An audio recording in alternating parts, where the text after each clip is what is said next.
It's June, folks, which means LGBTQ plus Pride Month is in full swing. Now, Pride doesn't just celebrate the strides the community has made over decades. It's often a celebration of a personal journey.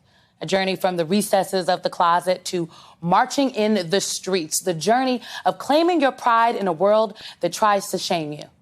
I recently sat down with educator and author Chasten Buttigieg to talk about this very journey. And if that last name sounds familiar, that's because he's the husband of Transportation Secretary Pete Buttigieg. I spoke with Chasten about a new version of his memoir, I Have Something to Tell You for Young Adults, and about the growing anti-LGBTQ climate across our country. Here's what he had to say. I wanted to write the book I wish I could travel back in time and hand my young self. I wrote it for young adults, but I think this is going to be helpful for teachers and parents too, and for anybody who supports young people, teaches young people, and who wants to understand what it is like to be a young person in this country. When you're contemplating, do I really fit in here? Do I belong here? Is it okay to be me? Is it safe to be myself? And there's so many lessons and stories in this book that I wish younger me would have known and had learned. I mean, you tell a lot of stories in this book, and I will note it is different than your first memoir because that memoir has different stories. So these are specific stories that you picked for this book. Out of all those stories that you picked, which one, like, give me your top two.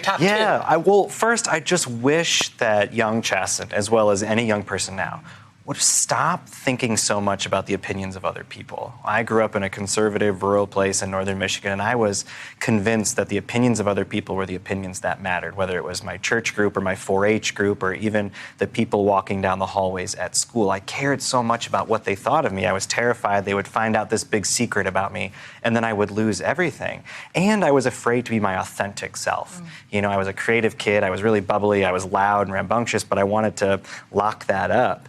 Because I was afraid that other people would make fun of that and see that difference. And another thing I'm really glad to be able to have the opportunity to talk about is my parents' own journey. You know, I ran away from my parents when I came out, and I'm so lucky, and I believe I'm alive today because they called me home. They put the safety and the health of their kid above the opinions of everybody else, even though I knew they were going to be ostracized by people in the community, in our church, their own friends, for having a gay son. Because we just didn't talk about gay people then. And so sharing their story and the importance of allyship, especially from parents and teachers, and then teaching young people that they can believe in themselves today. They can stop believing that the opinions of other people or your surroundings are the ones that define you. You write at one point, even though I saw a few gay characters on television, gayness was something distant, almost like a luxury or a privilege. Famous people on television in Los Angeles or New York could be gay, but not an awkward kid from the Midwest who spent his Saturdays at the bowling alley and read books with the flashlight under the covers. I feel like there's a lot of young people that feel the way that you described in this book today. I want LGBTQ people to know that there are millions of people out here. The majority of Americans support you. The majority of Americans, the data tells us, the majority of Americans believe in LGBTQ equality. The majority of Republicans today believe in LGBTQ equality. It's just right now we are experiencing a political climate where it is advantageous for these people to continue attacking vulnerable people because it requires no work.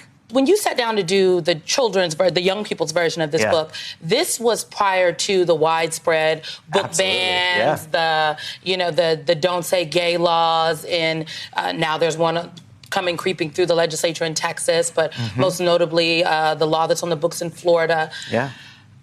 You have a book tour, and I find it very interesting that, you know, you're in Washington, D.C., you're going to Florida, you're going to Tennessee. This seems very intentional to me, some of these stops on the book tour.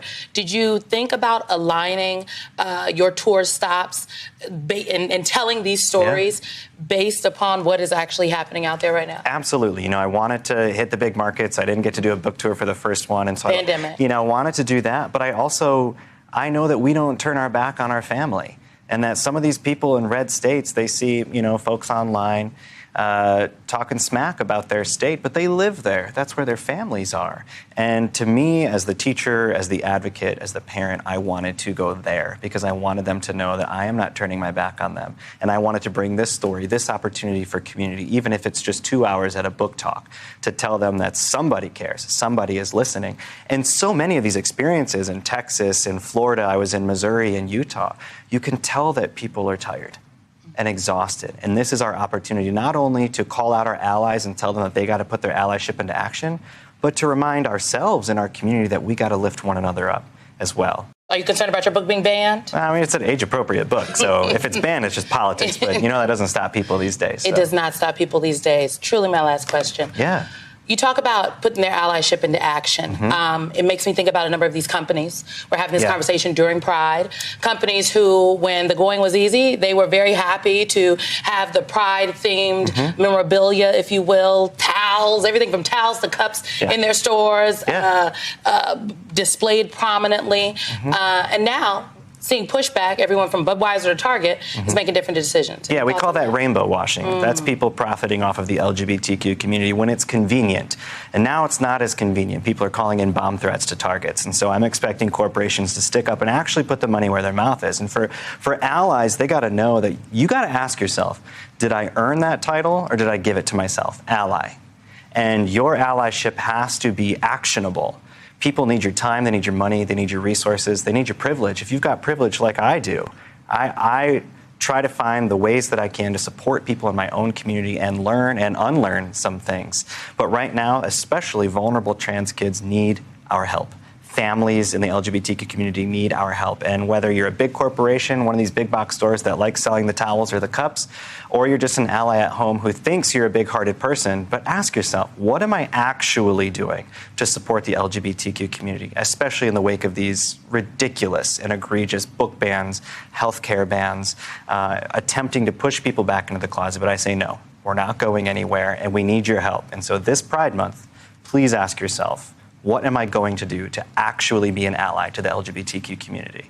Chasten Buttigieg, you have something to say, and you have something to tell folks. Thanks so much. Love this book. Thank you for being here. Thanks for writing this. Thanks for having me. Happy Pride.